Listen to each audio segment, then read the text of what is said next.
Coach na ji ana an ci jakai da gaske ku jakunan ne? Ba ka da hankali kake mai wannan tambayar? Bar Hege ya ci gaba da yi min tambayar nan huce takaicina a kan hinkai banza da wofi. Duk da ma dai gaskiya ya faɗa don idan akwai abin da ya fi jakuna to mu ne. Tsakanina da Guardiola sai dai Allah ya isa shege tsinan ne.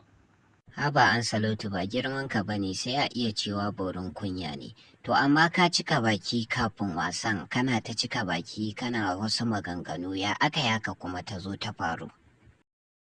Ni ma kaina na yi nadamar cika bakin nan da na ta yi, kuma ba wani abu ba ne aikin ƙwaya ne kawai da kuma ziga ta magoya baya suka yi ta ziga ni wai canjin nan da Guardiola ya ƙi wai tsoro yake ji kar ta ƙwace mai.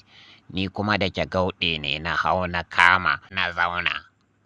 Ansalatu wasan farko ya yi kyau sosai tunda kun yi kunnen doki.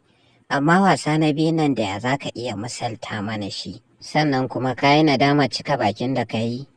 Ni fa yanzu ina tantama a kan wasan nan da suka buga mana, tabbas sai an yi bincike a kansu. Ina tunanin sun sha ƙwaya. Ƙwaya suka je suka loda. Ni fa rasa ta ina ake bal ɗin ma.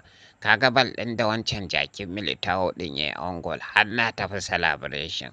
Sai na kula ai mu ya sha to wani celebration zan gaba ɗaya kaina ya juye tun face half da wancan jakin Bernardo Silva ɗin ya lalata mana lissafi. Kuma tuntuni dama na faɗa Guardiola mugunta ya min. 'Yan Barcelona ne suke ta kunna wuta kuma za su ci uwarsu wallahi za mu kama su da mu suke zancen. Za su san ni ba kan wallasa ba ne. To mun gode. Kai tafi can.